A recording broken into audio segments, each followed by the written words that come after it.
새로워진 생각 세 번째 시간입니다. 네. 생각, 가장 치열한 영적 전쟁의 장소. 우리 한번 제목 같이 읽어볼까요? 시작. 생각, 가장 치열한 영적 전쟁의 장소. 네. 우리가 거의 한 10몇 주에 걸쳐서 지금 살펴보았던 것 중에 하나가 뭐냐면 이제 영적 세계의 원리였습니다. 그리고 그 영적 세계에 있어서 매우 중요한 원리 중에 하나가 무엇이었죠? 하나님의 나라든 원수의 나라든 사람의 동의가 있어야만 그 나라의 힘과 영향력이 이 땅 가운데 흘러갈 수 있다는 거였어요. 그리고 성경은 이러한 사람의 동의에 대해서 뭐라고 얘기하냐면 자유의지라고 말합니다. 우리는 그 창세기 에덴 동산의 이야기를 통해서 하나님께서 사람의 자유의지를 얼마나 소중하게 생각하셨는지를 발견할 수 있어요. 이미 몇 차례에 걸쳐서 이것들을 좀 살펴보았죠. 그런데 물론 오해해서는 안 됩니다. 하나님의 뜻을 마치 우리에게 결제 서류처럼 올리고 사람이 그 뜻에 결제 사인을 하듯이 동의할 때만 하나님이 일하실 수 있다는 뜻은 아니에요.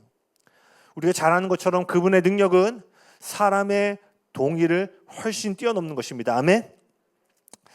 로마서 5장 8절에 이런 말씀이 있습니다. 우리가 아직 죄인 되었을 때 그리스도께서 우리를 위하여 죽으심으로 하나님께서 우리를 향한 당신의 사랑을 확증하셨다라고 되어 있어요. 언제 그 사랑을 확증하셨다고요? 우리가 아직 죄인 되었을 때. 이건 뭘 의미해요? 우리가 영적으로 눈먼 소경이었다라는 거예요. 듣지 못하는 귀머거리와 같은 상황, 마귀의 종, 죄의 노예로 살고 있던 그때에 하나님이 우리를 향한 구원의 사역을 이루셨다라고 성경은 분명히 얘기해요. 이때는요, 우리가 어떤 하나님의 뜻에 절대로 동의할 수 없는 상태 가운데 있었죠.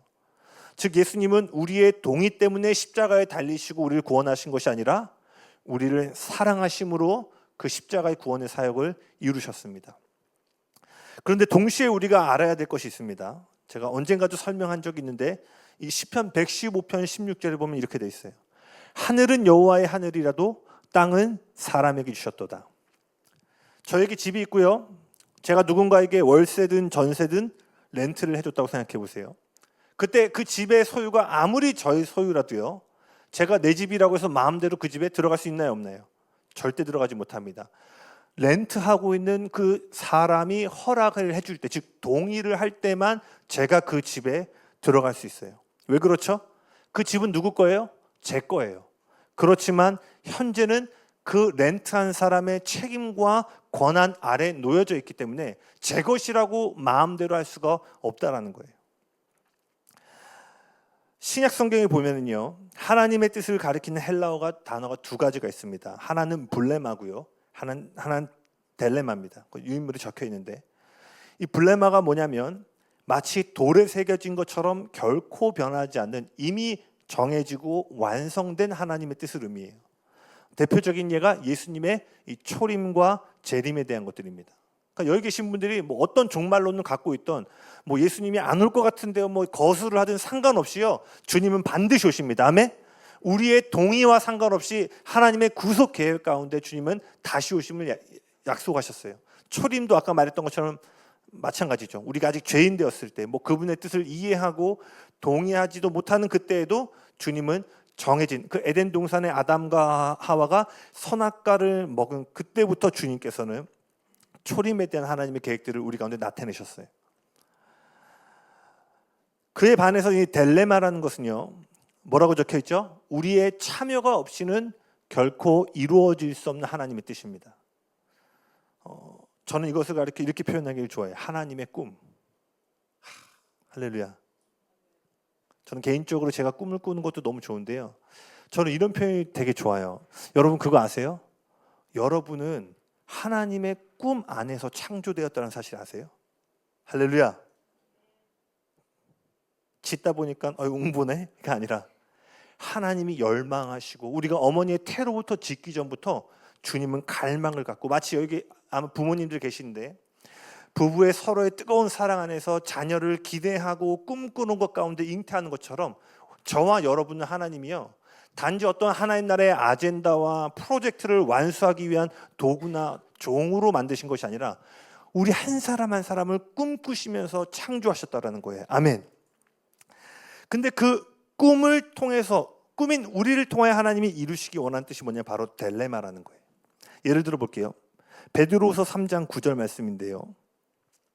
이렇게 적혀 있습니다.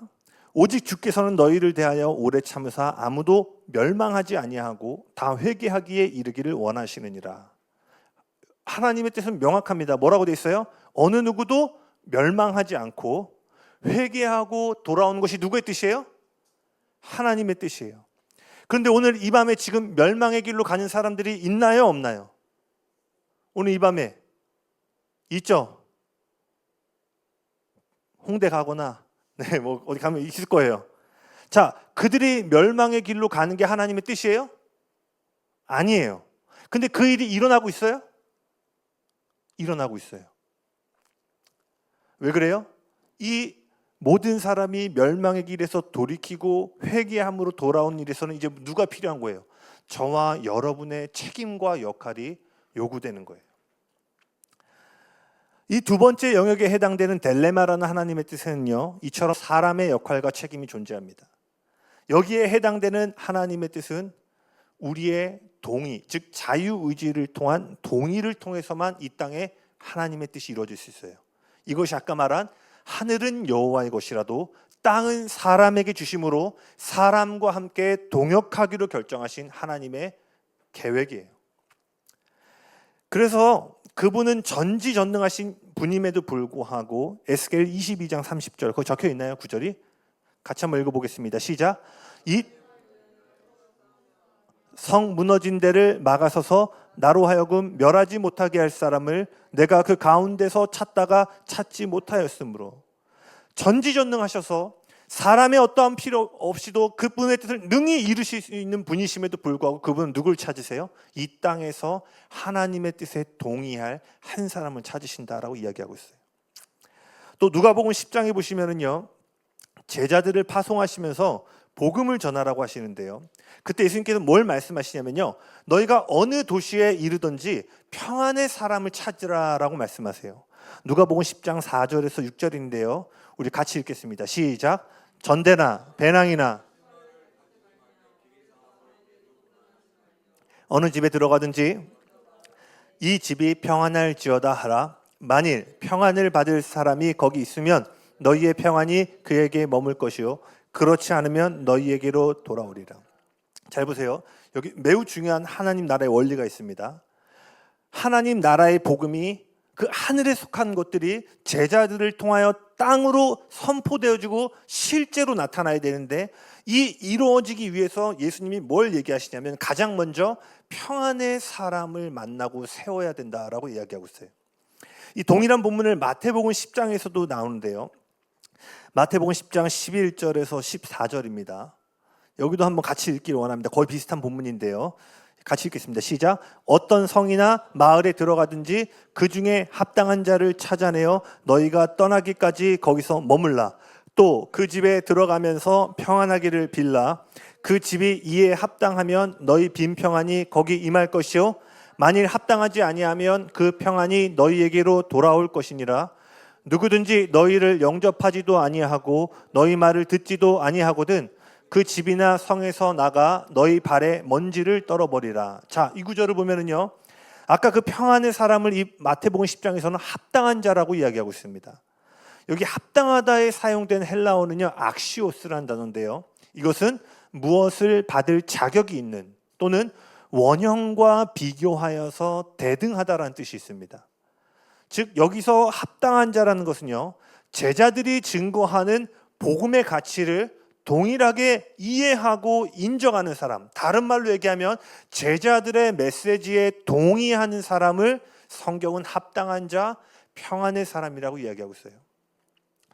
뭐 사실 어려운 얘기가 아니죠. 한국 역사만 봐도 선교사님들이 들어오셔서요, 가장 먼저 복음을 전하고 그 복음에 동의하는 사람의 가정을 거점을 삼아서 선교를 합니다. 이게 모든 선교의 원리예요.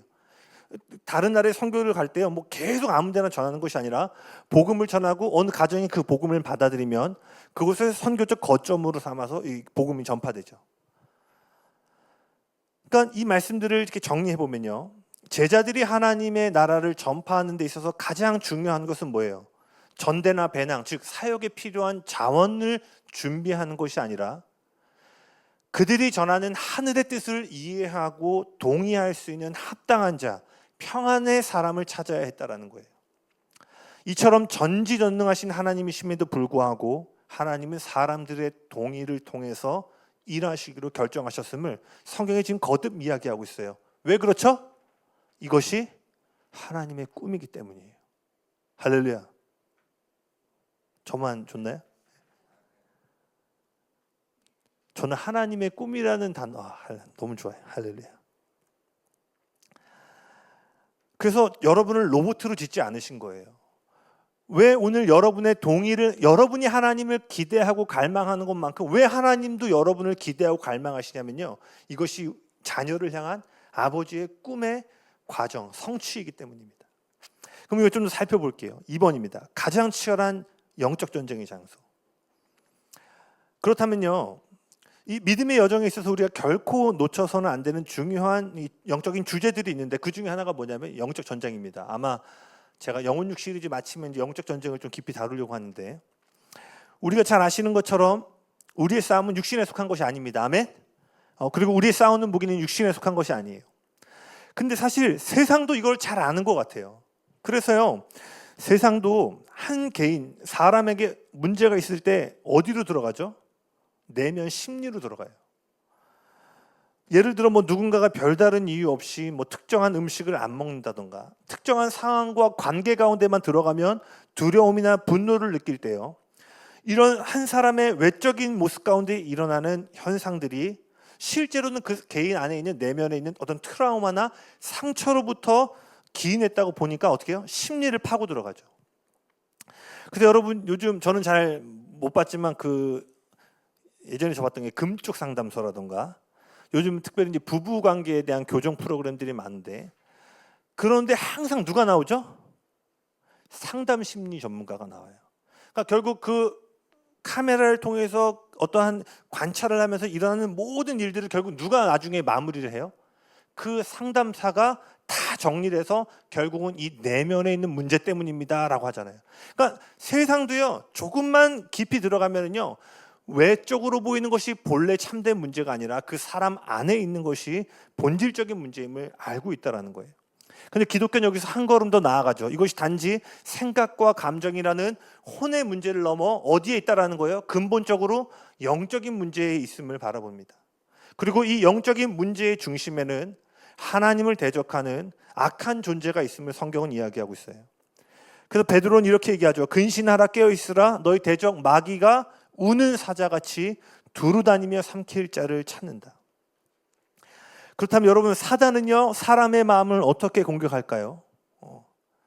이미 여러 차례 얘기했지만 여러분, 제가 어릴 때 그런 게 있었어요. 그 이빨에 있는 충치도 그런 모습이었는데요. 이렇게 뿔이 있고요, 이렇게 삼지창 같고, 그래서 충치는 검은색 옷이었고, 마귀는 어때요? 빨간 옷을 입고 빨간 삼지창을 두고 아시나요? 네, 고맙습니다. 저만 너무 근데 우리가 아는 것처럼 마귀가 우리의 삶 가운데 그렇게 나타나지 않죠. 빨간 옷을 입고 뿔 달린 모습으로 나타나지 않아요. 앞서 잠깐 나눴듯이 사단은요, 사람들의 생각을 노립니다. 다시요, 하나님의 나라든 사단의 나라든 한 영혼을 직접적으로 손을 댈 수가 없습니다. 뭐가 있어야 돼요? 사람의 동의가 있어야 돼요. 그렇기 때문에 가장 치열한 영적 전쟁은요, 외부가 아니라 우리의 생각 안에서 일어나고 있음을 기억하셔야 돼요. 우린 이걸 어떻게 살펴보았죠? 가장 치열한 전쟁은 우리의 혼 안에서 일어난다. 바울은 고린도서 4장과 10장에서요, 생각 가운데 일하는 원수의 악한 자의 활동에 대해서 얘기하고 있는데요. 먼저 4장입니다. 고린도후서 4장 3절에서 4절입니다. 우리 같이 읽겠습니다. 시작. 만일 우리의 복음이 가리었으면 망하는 자들에게 가리어진 것이라. 그 중에 이 세상의 신이 믿지 아니하는 자들의 마음을 혼미하게 하여 그리스도의 영광의 복음의 광채가 비치지 못하게 함이니 그리스도는 하나님의 형상이니라. 아멘. 여기서 이 세상의 신은 누구예요? 마귀입니다. 마귀. 자, 지금 바울이 뭘 얘기하고 있어요? 마귀가 하나님 나라의 메시지를 가리고 있다라고 돼 있어요. 그리고 4절을 보면은요, 이 복음을 가리우는 원수의 베일이요, 구체적으로 어디에 역사하고 있어요? 마음을 혼미하게 한다. 여기서 마음은요, 로마서, 우리가 지금 주제 말씀으로 보고 있는 로마서 12장 2절에 사람의 마인드를 의미하는 겁니다. 그러니까 혼적인 생각과 감정에 있는 그 마음을 가리키는 거예요. 자, 원수가 어디에다가 자신의 베일을 덮는다고요? 사람의 생각과 감정이 속해 있는 혼의 영역을 혼미케 함으로요, 영적인 메시지를 듣지 못하게 한다라고 바울이 얘기하고 있어요. 자, 여기서 혼미하게 하다라는 데 사용된 헬라어는요, 눈을 멀게 하다라는 뜻인데요, 이것은 불투명하다, 연기를 일으키다라는 T+라는 단어에서 파생되었어요. 그리고 이 T+라는 단어는 또 어떤 뜻이 있냐면 교만함으로 부풀어 오른다라는 뜻이 있습니다.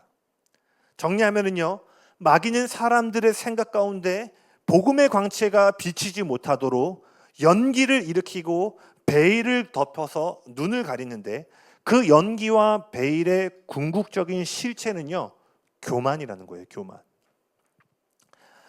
그리고 나서 이 바울은 고린도후서 6장을 넘어서 이제 10장에서요, 그 원수의 베일, 사람들로 하여금 교만함을 갖도록 만드는 원수의 견고한 진이 무엇인지를 고린도서 10장 4절과 5절에서 좀 더 구체적으로 이야기합니다. 고린도서 10장 4절과 5절이에요. 같이 한번 읽겠습니다. 시작. 우리의 싸우는 무기는 육신에 속한 것이 아니요 모든 이론을 무너뜨리며 하나님 아는 것을 대적하여 높아진 것을 다 무너뜨리고 모든 생각을 사로잡아 그리스도에게 복종하게 하니. 자, 바울은 여기서 원수의 견고한 진, 보이지 않는 영적 세계의 가장 강력한 장애물들이여 모든 이론, 하나님의 지식을 대적하여 높아진 것, 모든 생각 가운데 세워진다라고 분명하게 얘기하고 있어요. 오늘은 이 구절을 깊이 볼 수는 없어서 좀 넘어가겠습니다. 자, 여기서 견고한 스트롱홀드라는 거 나오죠. 이 원수의 견고한 진이 나오는데, 이 견고한 진이 무엇이죠? 이 견고한 진은요, 군대가 안전하게 머무르면서요, 바깥으로 나아가 임무를 수행하는 거점입니다. 즉 원수가 안전하게 쉬고 머무를 수 있는 은신처가 어디예요? 견고한 진이에요.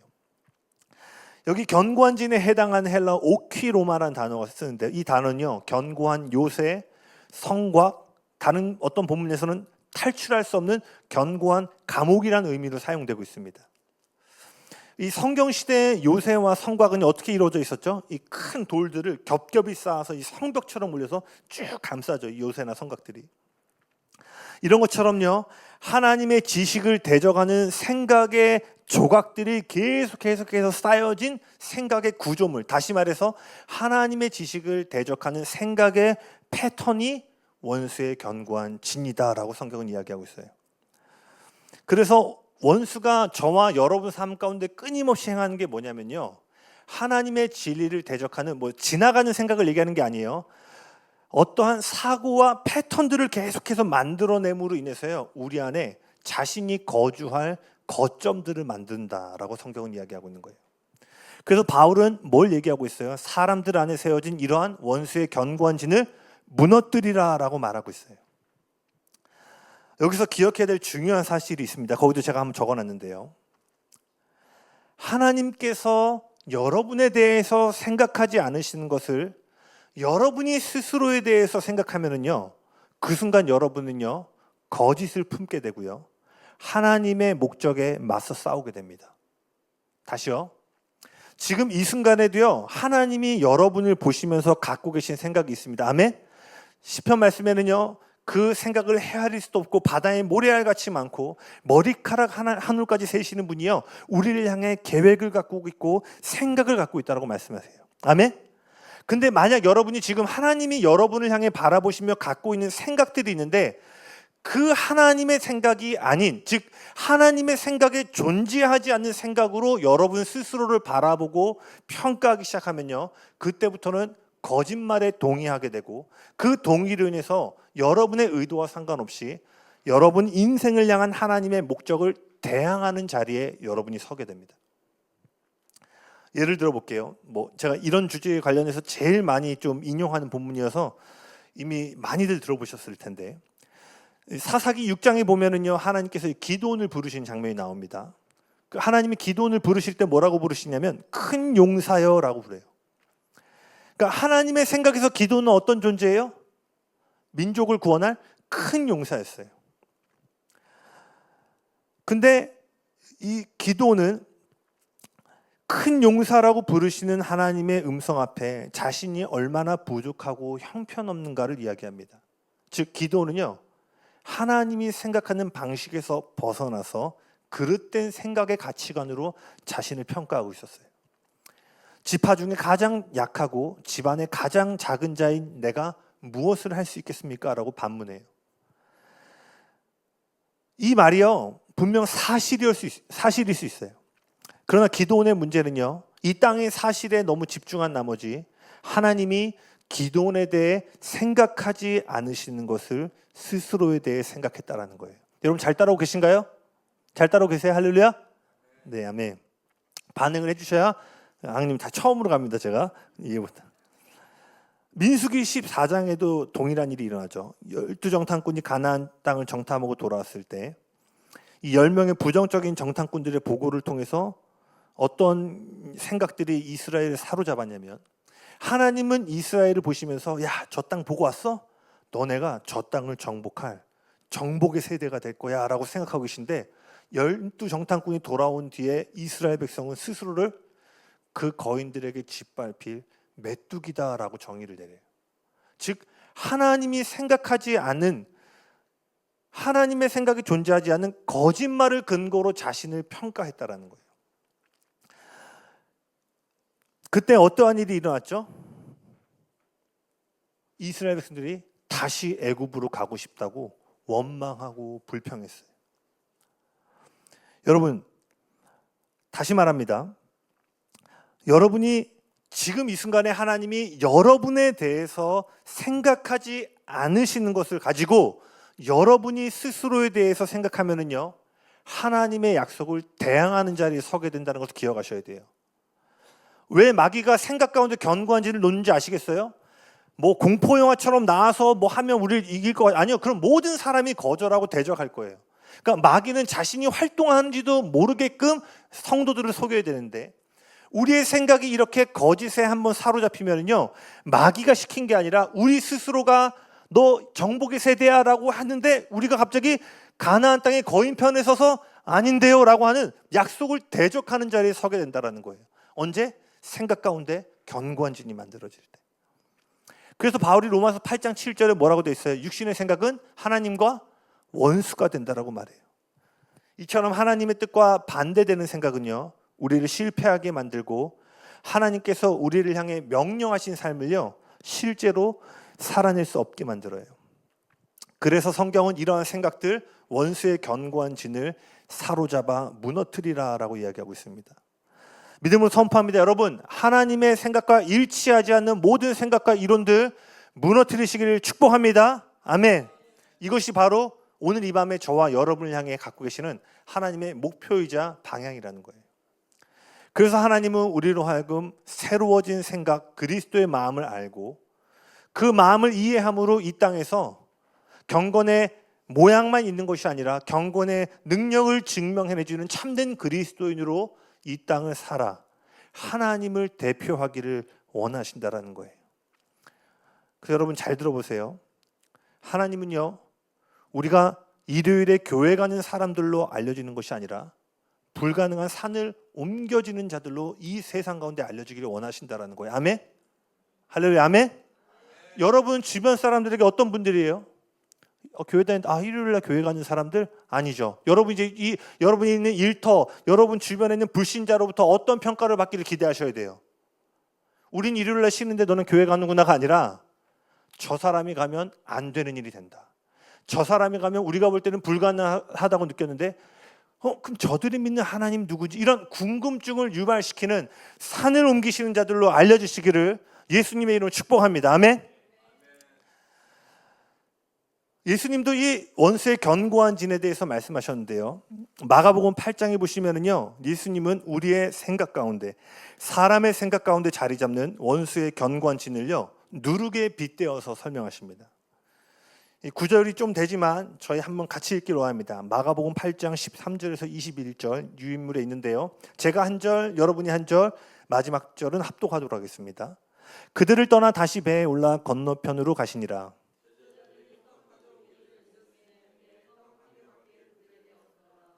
예수께서 경고하여 이르시되 삼가 바리새인들의 누룩과 헤롯의 누룩을 주의하라 하시니 예수께서 아시고 이르시되 너희가 어찌 떡이 없으므로 수근거리느냐 아직도 알지 못하며 깨닫지 못하느냐 너희 마음이 둔하냐.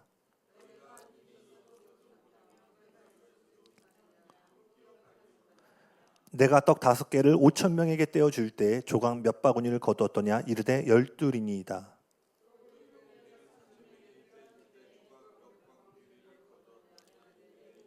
같이 읽겠습니다. 이르시되 아직도 깨닫지 못하느냐 하시니라. 아멘.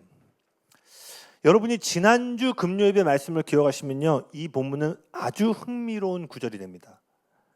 왜냐하면요, 이 2장 전에 있었던 마가복음 6장과요 데자뷰처럼 똑같은 상황이요 지금 반복되어져서 일어나고 있기 때문이에요. 우리 지난 시간에 살펴보았던 마가복음 6장의 어떤 본문을 살펴보았죠? 오병이어란 놀라운 기적 이후에 예수님께서 본인은 산으로 올라가시고 제자들만 배에 태워서 보내셨죠. 그러다가 이제 제자들이 풍랑을 만나서 두려워할 때 예수님께서 그들에게 찾아오셨고 너희가 어찌하여 두려워하느냐라고 하면서 그 본문 단락이 어떻게 끝났죠? 제자들이 떡 떼시던 일을 깨닫지 못함으로 마음이 둔하여졌기 때문이다라고 그 본문이 마쳤어요. 그런데 지금은요 마가복음 8장이 이르러선 칠병이여 아시죠? 칠병이여 있는 거 아시죠 여러분? 할렐루야. 할렐루야. 자, 마가복음 8장에 뭐가 나요? 물고기 2마리와 떡 7덩어리로 4,000명을 넘게 먹이는 장면이 나옵니다. 오병이어만 아시면 안 돼요. 칠병이어 있습니다.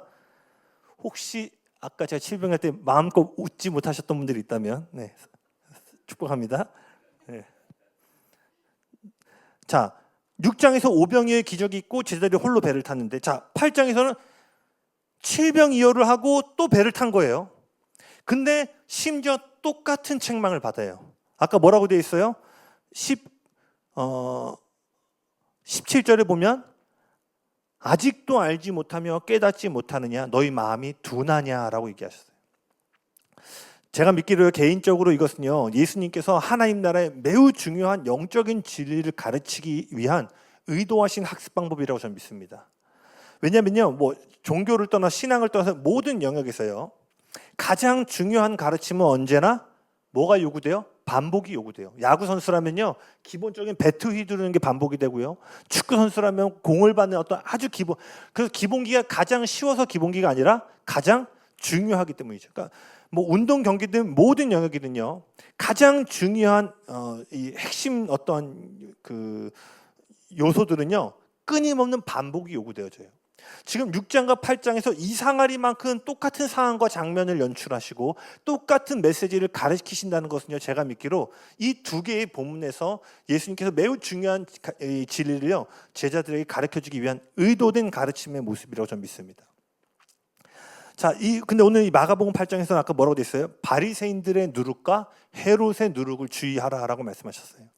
여러분 누룩이 뭔지 아세요? 이 누룩은요 빵을 이렇게 만들 때요 밀가루 반죽에 섞어서 이 빵을 뜨거운 불에 구울 때요 빵을 이렇게 부풀어 오르게 만드는 역할을 합니다. 그래서 아주 소량만 넣어도요 빵을 크게 부풀어 오르도록 만드는 게 이 누룩의 역할이었어요. 즉 누룩이란 우리가 인식하지 못할 정도로 매우 작지만 우리의 생각 가운데 미치는 영향력을 의미합니다. 그렇다면 헤롯의 누룩이 무엇일까요? 헤롯이 이제 로마의 왕의 이름이었죠. 이 헤롯의 누룩은요 거기 적혀 있지만 하나님을 철저히 배제하고 사람을 중심으로 한 정치적 인본주의적 사고방식입니다. 다시 말해 하나님이 없는 사고방식을 얘기해요. 근데 여러분 그걸 기억하셔야 돼요. 교회 안에도 헤롯의 누룩이 있습니다. 이것을 뭐라고 얘기하냐면 실천적 무신론자입니다. 여러분 실천적 무신론이 무엇이죠? 입으로는 나는 하나님을 믿습니다. 나는 불가능이 없는 하나님을 믿습니다 라고 고백하지만 구체적인 삶의 영역에 들어가면은요 하나님을 철저히 배제한 채 인본주의적인 사고방식으로 살아내는 것, 이것이 실천적 무신론자의 모습이에요. 저도 오랫동안 사역하면서요, 제가 누군가를 평가하고 판단할 수는 없지만요, 때로한 교회 안에도 이런 실천적 무신론자들이 적지 않으면 그런 인상들을 이렇게 받게 됩니다. 그래서 이 교회 안에 이 헤롯의 노릇은 실천적 무신론으로 뿌려지게 돼요. 예를 들어 볼게요. 여러분이 지금 어떠한 재정적인 어려움을 겪고 있다고 생각해 봅시다. 그리고 여러분 옆집에 이웃이 사는데요, 그 이웃도 재정적인 어려움에 지금 처했어요. 근데 그 이웃집 사람을 보니까요, 그 사람이 자신에게 닥친 재정적인 어려움을 이렇게 해결하려고요, 재정에 관한 책도 읽고 은행에 가서 상담도 받고 재정 전문가와 이렇게 논의하면서요, 이 재정적인 문제를 해결할 대안을 찾는 것들을 보게 돼요. 그리고 여러분, 나는 예수님을 믿는 사람임에도 불구하고 말씀을 펴보지도 않고 기도도 하지 않고 이 상황에 대한 하나님의 뜻이 무엇인지를 구하지도 않은 채 그 믿지 않는 이웃과 같이 똑같은 방식으로 문제를 다룬다면요, 이것이 바로 실천적 무신론자라는 거예요. 물론 그 이웃이 재정의 문제 앞에 보인 반응, 어떤 상담을 받고 뭐 이렇게 여러 가지 책들을 읽고 하는 것도, 이건 분명 잘못된 것이 아닙니다. 그렇지만 이것은 뭐예요? 믿지 않는 사람들도 생각할 수 있는, 즉 하나님 없이도 찾아낼 수 있는 해결책이라는 거예요. 만약 내가 하나님을 믿는다고 고백하면서 이처럼 하나님 없이도 생각할 수 있는 일반적인 방법으로 문제를 해결하려고 한다면요, 여러분 잘 기억하셔야 돼요. 저는 지금 여러분 지식에 대한 게 아니라 여러분 삶의 실천에 대한 면에서 지금 질문하는 거예요. 만약 그렇다면 우리는요, 우리가 현재 처한 상황 가운데 하나님을 중심으로 삼고 있지 않은 거라는 거예요. 그래서 저도요, 어떤 어려움이나 어떠한 돌파의 상황들이 오면요, 그리고 이때 이렇게 해야지라는 어떤 생각이 들 때요, 항상 질문해요. 내가 지금 생각하는 이 대안과 반응이 과연 하나님을 모르는 사람도 마땅히 할 반응인가, 아니면 믿음을 가진 자만이 할 수 있는 반응인가를 질문해요. 만약에 이 질문 가운데 믿지 않는 사람도 당연히 이런 여러분, 재정적으로 어려우면 믿지 않는 사람도 열심히 살까요, 안 살까요? 정상적이라면 살죠. 어쨌든 이 문제를 해결하려고 하고, 자식 새끼가 있으면 어쨌든 굶지 않게 하려고 뭐 일이라도 한두 개 더 하는 게 신앙을 떠나서 모든 사람이 문제 앞에 보이는 반응이에요. 그러나 그리스도인들은 뭐예요? 그 하나님 없이도 보일 수 있는 반응이 아니라 뭐예요? 하나님 없이는 절대로 나올 수 없는 해결책을 발견하는 자리로 나아가야 된다는 거예요. 아멘. 근데 이때 이것이 구분되지 않으면 실천적 무신론, 즉 헤롯의 노릇이 뿌려져 있기 때문인 것입니다. 역사상 개인의 선택과 자유를요, 어느 때보다도 가장 중요하게 여기는 시대를 살고 있어요. 맞나요? 이 시대가요, 개인의 선택과 자유를요, 제가 볼 때는 역사상 가장 중요하게 여기는 시대라고 생각되어져요. 그래서 제가 누누이 얘기하는 것처럼 오늘날 이 시대는요, 왕이 없으므로 각자의 소견대로 행하던 사사기 시대와 너무 닮아 있는 것 같아요. 이제는 뭐 설교도 온라인으로 듣고 동의되지 않으면 그냥 뭐 바로 채널 돌려버리면 끝인 거 아니에요. 그러니까 내 생각, 내 견해, 내 어떠한 방향과 맞으면 좋은 사역자, 안 맞으면 뭐예요? 여기까지만 하겠습니다. 다 뭐예요? 개인의 선택을 너무나 중요시 여긴다는 거예요. 그러니까요, 우리도 모르는 사이에 헤롯의 누룩이라는 속임수에 자주 빠지게 돼요. 여러분 이것을 기억하셔야 돼요. 그렇다면 여러분, 바리새인의 누룩은 뭘까요? 바리새인의 누룩은요, 헤롯의 누룩과 달리 하나님을 인정합니다. 근데 이 바리새인의 누룩은 뭐냐면 종교입니다. 종교. 즉 이론적으로는 하나님을 인정하고 중심에 두지만 실제적 경험적인 측면에서 하나님을 인정하지 않는 거예요. 다시요. 헤롯은요, 하나님을 배제하고 인간적인 생각으로 하는 사고방식이고요, 바리새인적인 사고방식은 뭐냐면요, 다 인정해요. 그러나 실제와 경험적인 측면에서는 하나님을 제한하는 종교적인 사고방식입니다. 이러한 바리새인의 누룩의 가장 큰 특징이 뭐냐, 지금 몇 주째 살펴보고 있지만 이 사람들에게는 하나님 나라의 실제가 없어요. 신학은 있는데 간증이 없어요. 바리새인들은요, 때론 훈련과 성경 공부로 유명한 사람들입니다. 뭐 언젠가 얘기 드렸지만 우리가 뭐 바리새인들 우습게 볼 수 있는 사람들이 아니에요. 성경의 본연의 모습으로 돌아가고자 했던 그 운동으로부터 나온 사람들이었고요. 대단히 존경받고 일주일에 2, 3일씩을 항상 금식하며 하나님 뜻을 구했던 되게 훌륭한 사람들이었어요. 그런데 문제는요, 이들 안에 바리새인의 누룩들이 계속 뿌려지기 시작했어요. 성경에 대한 지식이 풍성한 이 바리새인의 누룩을 가진 사람들의 특징을 설명드릴게요. 이런 사람들 성경에 대한 지식이 상당히 풍부합니다. 근데 아까 말했죠, 이들의 삶에서요, 산을 옮겨진 이야기 좀 들려주세요라고 하면요, 없어요. 산을 옮겨진 이야기가. 누가 이렇게 얘기했고 이 신학자가 이렇게 얘기했고 누가 이렇게 아니 당신의 삶에서 그래서 당신이 어려울 때 아플 때 어떤 일이 일어났죠? 그때 꺼내놓을 이야기들이 없는 거예요. 그래서요, 바리새인들의 누룩은요, 우리가 옮겨야 될, 그러니까 여러분 우리가 살면서 이제 재정의 산을 만날 때도 있고 관계의 산, 뭐 여러 가지 어떤 삶에 돌파해야 될 산들을 마주하게 됩니다. 맞습니까? 그럼 우리는 그 산에서 뭘 해야 돼요? 돌파해야 되잖아요. 바리새인의 누룩의 특징은 뭔지 아세요? 그 산에 딱 옆에 같이 와요. 집을 짓고요, 그 산에서 같이 살아줘요. 즉 우리가 옮겨야 될 산에서 함께 살면서요, 그들은 신학이란 이름으로 그 산을 견디는 방법을 가르쳐줍니다.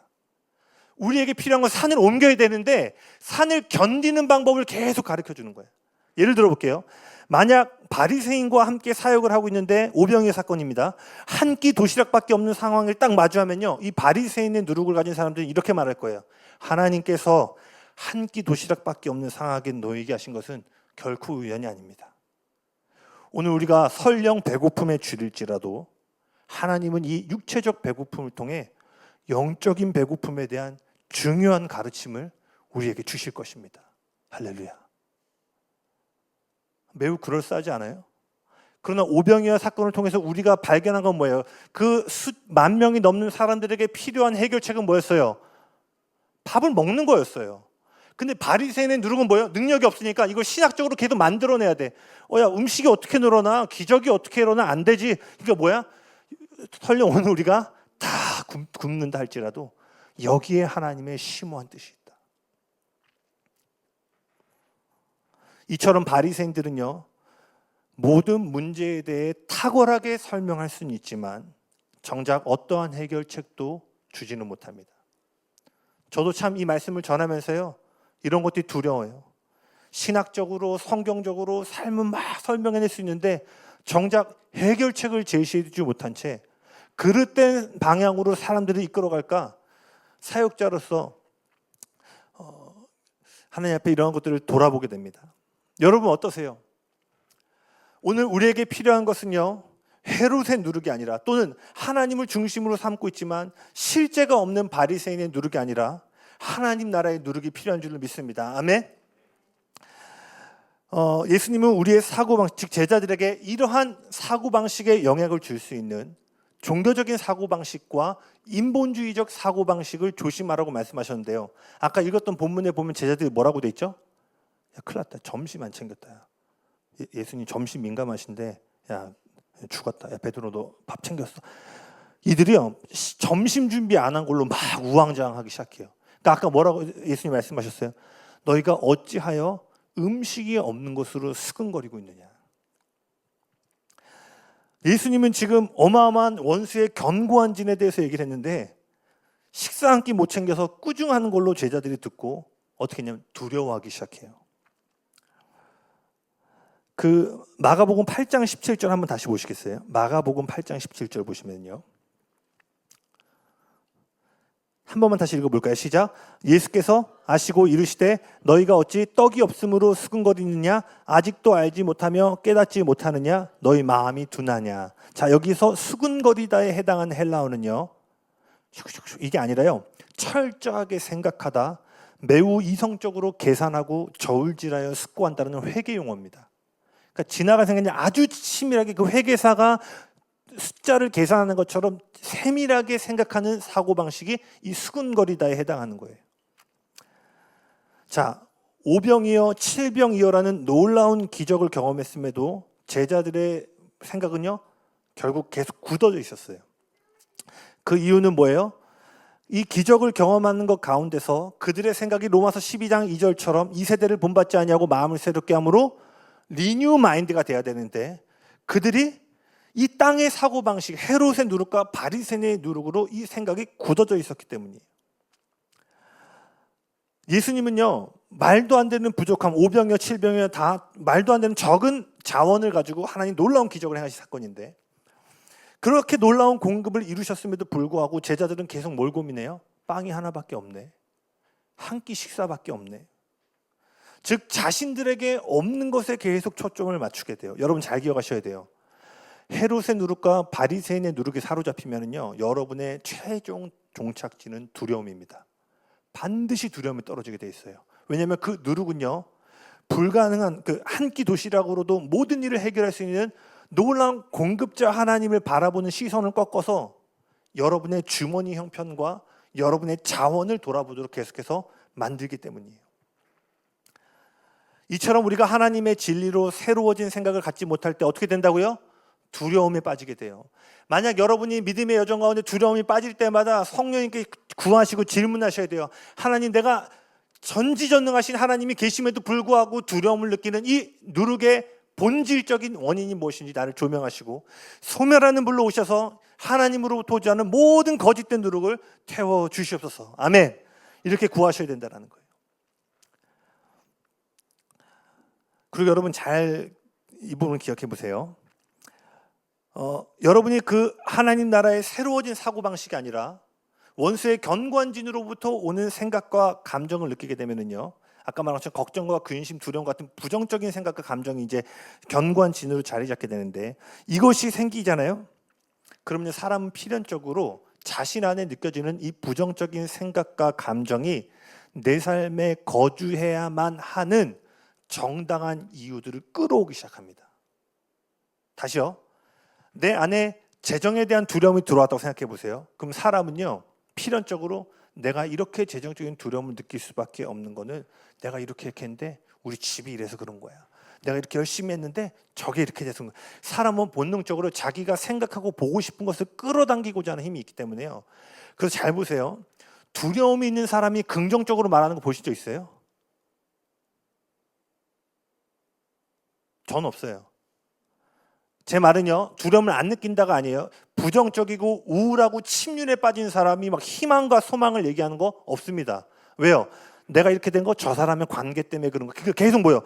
내 안에 사실은 제거돼야 될 누룩인데 이 견고한 진이 내 안에 살아야만 하는 정당성을 이 생각들이 계속 끌어오기 시작하는 거예요. 그래서 리뉴 마인드가 안 되면 계속해서, 그러니까 어떻게 돼요? 아까 말했죠. 벽돌이 쌓이듯이요, 견고한 진이 점점 더 만들어지기 시작하는 거예요. 사람은 왜요? 자기가 보고 싶은 것만 보려고 하기 때문에. 제가 유튜브에서 어떤 재밌는 걸 봤어요. 어떤 사람이 인터뷰를 했는데요, 한 사람이 그런 얘기를 하더라고요. 지금 방을 둘러보고 눈을 감아볼게. 빨간 게 몇 개인지 빨리 보래요. 5초인가 몇 초 지나 딱 눈 감아보래요. 그러면 그 사람 질문해요. 초록색이 몇 개였어요? 그러니까 그 사람이 한 개도 되지 못하는 거예요. 왜? 그 사람 뭘만 찾고 있어요? 빨간 것만 찾고 있었기 때문에 초록색이 있었음에도 보지 못해. 근데 눈을 뜨고 이 질문자가 질문을 받고 그제서야 초록색들이 보이고, 심지어 초록색이랑 얼추 비슷한 것도 초록색으로 여기고 싶어 한다는 거예요. 물론 기독교에 대한 건 아니지만 요는요, 우리 안에 두려움과 걱정, 근심과 같은 염려들이 장기적으로 우리의 내면 안에 자리 잡기 시작하면요, 그리고 그것이 견고한 진이 되기 시작하면요, 그것을 합리화할 생각들을 계속 끌어당긴다는 것을 여러분 기억하셔야 돼요. 그렇기 때문에 오늘 이 밤에 우리가 뭘 구해야 되냐? 그 모든 누룩을 밀어낼 하나님 나라의 누룩을 구해야 되는 줄로 믿습니다. 아멘. 예수님이 헤롯과 바리새인의 누룩에 대해서만 말씀하신 것이 아니에요. 마태복음 13장에 보면은요, 씨 뿌리는 자의 비유를 통해서 하나님 나라의 누룩에 대해서도 말씀하셨어요. 하나님 나라의 누룩이란 다시 말해 하나님 나라의 사고방식이에요. 우리가 지금 3주에 걸쳐서 살펴보고 있는 로마서 12장 2절에 오직 성령의 새롭게 하심으로 받은 변화된 마음입니다. 그리고 지난주에 살펴보았던 것처럼 이 새로워진 마음이란 아주 간단하게 말하면 한 끼 도시락을 마주했던 예수님의 마음이에요. 예수님은 하늘의 사고방식으로 이 세상과 전혀 다른 새로워진 생각을 갖고 계셨기 때문에 그 생각은 문제를 해결하기에 턱없이 부족해 보이는 한 끼 도시락 앞에서도요, 감사로 고백하는 마음이 흘러나오게 했어요. 제가 오늘 말씀을 준비하면서요, 사실은 좀 다른 방향으로 좀 더 가고자 하는 길이 있었는데요, 이 부분에 딱 도착해서요, 하나님이요 계속 이 마음을 주더라고요. 웅보야, 절대 감사해야 된다. 절대 감사해야 된다. 잘 모르지만 순종함으로 믿음을 선포합니다. 오늘 이 밤에 주님께서요, 우리의 입술을 절대 감사로 가득 채우기 원하심을 믿음으로 선포합니다. 아멘. 이 오병이어 말씀은요, 개인적으로 제 사역과 삶 가운데 감사에 대한 흔들리지 않는 한 기둥을 잡아주는 말씀이에요. 지난주에도 나눴던 것 같은데, 이 한 끼 도시락, 만약 여러분이 막 1억, 10억을 내야 되는 상황인데요, 누가 100만 원만 꼴랑 가져온 거예요. 물론 그 100만 원을 가져다 준 사람에게 너무 고마운 마음이 들겠지만, 여러분 턱없이 부족한 이 재정 앞에 여러분 기뻐하실 수 있겠어요? 여기 계신 분들은 다 기뻐하실 분들입니다. 할렐루야. 아멘. 아멘이시죠? 근데 보통은 어때요? 1억이 필요하면 1억이 들어와야 기뻐할 수 있는 거예요. 10만 원을 줬어. 나를 생각하는 그 사람의 마음은 고맙지만 내가 현재 처한 상황에서는 너무 미미하기 때문에 이것으로 내가 뭔가 크게 기뻐하기 너무 부족해 보여요. 근데 예수님은요, 그와 같은 상황에서 이 한 끼 도시락 어떻게 하셨냐면요, 감사함으로 아버지께 올려드려요. 근데 놀라운 것은 예수님이 감사할 때 그 한 끼 도시락이 늘어나기 시작했다는 거예요. 제가 갖고 있는 하나님 나라의 중요한 원리 중에 하나는요, 하나님 나라는 언제나 감사하는 분위기에서 배가가 됩니다. 다시요, 여러분 삶 가운데 하나님 주신 자원들이 늘어나기 수 있는 환경인데, 그것은 뭐냐면요, 감사의 분위기가 조성될 때 하나님 나라의 한 끼 도시락이 배가가 되는 거예요. 그리고 때로는 하나님은 의도적으로 우리에게 한 끼 도시락만 주십니다. 왜요? 오병이의 기적이 일어나고 기뻐하지 않을 사람은 없어요. 그때는 믿음이 요구되지 않아요. 불신자도요, 눈앞에서 음식이 막 늘어나서 먹었다 그러면 하나님 인정할걸요? 그 오병이에 나오는 본문의 무리들이 그랬잖아요. 그 일이 있고 나서는요, 누가 참 제자고 누가 참으로 그리스도를 신뢰한 자인지를 찾기가 어려워요. 그러니까 주님은 그 전에 어떻게 돼요? 턱없이 부족한 한 끼 도시락을 툭 전도해놓고, 너가 이 한 끼 도시락만 가지고도 나한테 절대적으로 감사할 수 있겠니라는 질문을 하신다는 거예요. 그리고 그러한 상황 가운데서 우리는 뭐예요? 하나님 나라의 누룩을 받기 시작하는 거예요. 디모데전서 4장도 한번 보시면 좋겠는데요, 디모데전서 4장 1절과 5절 읽지 않겠습니다. 이 디모데전서 4장 1절과 5절을 보면은요, 바울이 우상에게 드려진 음식에 대해 이야기를 나눠요. 고린도전서 8장에서도 보면은요, 당시 초대교회 가운데 이 귀신에게 드려진 음식을 어떻게 처리할까가 첨예한 논쟁의 그 주제 중에 하나였어요. 왜냐하면 이제 귀신에게 드려진 음식들 중에 이렇게 손대지 않고 깨끗한 것들은 다시 시장에서 파는 일들이 있었거든요. 그럼 과연 이 귀신에게 드려진 음식을 우리가 사거나 먹을 수 있는가가 되게 첨예한 논쟁이었는데, 그때 바울이 뭐라고 얘기하냐면, 음식이 하나님 앞에서 뭔가를 주장할 수 없다. 그러면서 이 디모데전 4장 4절입니다. 바울이 여기서 매우 놀라운 어떤 한 가지 영적인 진리를 이 구절에서 말하고 있는데요, 같이 한번 읽겠습니다. 시작. 하나님께서 지으신 모든 것이 선함에 감사함으로 받으면 버릴 것이 없나니. 아멘. 예배팀 나와주시겠어요? 언젠가 이 본문을 나눈 적이 있는데, 역시 이 구절도 제 신앙과 제 여정 가운데 감사의 기둥을 잡아주는 말씀인데요, 자, 하나님께서 지으신 모든 것이 선함에 뭐라고 돼 있어요? 감사함으로 받으면 버릴 것이 없나니. 즉, 잘못된 목적으로 드려지고 사용된 음식일지라도요, 감사함으로 나아가면은요, 버릴 것이 없는 뭐예요? 거룩한 음식이 된다는 거예요. 할렐루야. 감사가 그냥 긍정적인 마인드가 아니라요, 감사할 때 귀신에게 드려진 그릇된 목적으로 드려진 음식임에도 불구하고 감사하면은요, 버릴 것이 없는 거룩함 가운데 다시 속하게 된다는 거예요. 그래서 우리 입술에 감사의 고백이 얼마나 강력한 능력이 있냐면, 세속을 향해 가고 있는 어떤 영역들이요, 교회와 그리스도인들이 감사로 선포하면요, 그것이 거룩의 영역으로 다시 한번 되찾아질 수 있다는 거예요. 아멘이십니까? 이것은요, 단지 음식에만 해당되는 게 아니에요. 감사는요, 저와 여러분의 인생에 존재하는 부정적이고 잘못된 경험들, 기억들을요, 다시 하나님 나라의 거룩한 영역으로 가져오게 하는 능력이 있습니다. 그래서 감사할 때 하나님의 목적과 계획에서 어긋났던 것들이요, 다시 하나님의 뜻으로 일치되기 시작해요. 언제요? 언제? 감사할 때. 제가 이게 주구장창 얘기하는 하나님을 사랑하는 자, 곧 그의 뜻대로 부르심을 받은 자들, 즉 하나님을 사랑하고 그분께 부르심을 받은 사람들의 삶의 가장 큰 특징 중에 하나는 뭐냐면요, 그들은 범사에 감사합니다. 할렐루야, 할렐루야. 여러분, 하나님을 사랑하시는 분들이십니까?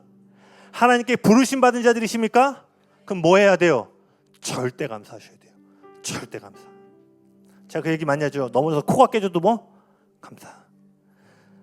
불행한 상황, 어떤 안 좋은 일 자체를 감사하는 것이 아니에요. 그러한 그때에도 하나님은 여전히 선하신 그분의 성품으로 인해 감사하는 것입니다. 뭐 길 가다가 누가 때렸는데 때려주셔서 감사합니다, 이거 아니에요. 할렐루야. 네. 전사님이 막 무조건 감사하라고 나쁜 일 생기면 해결해야 됩니다. 할렐루야.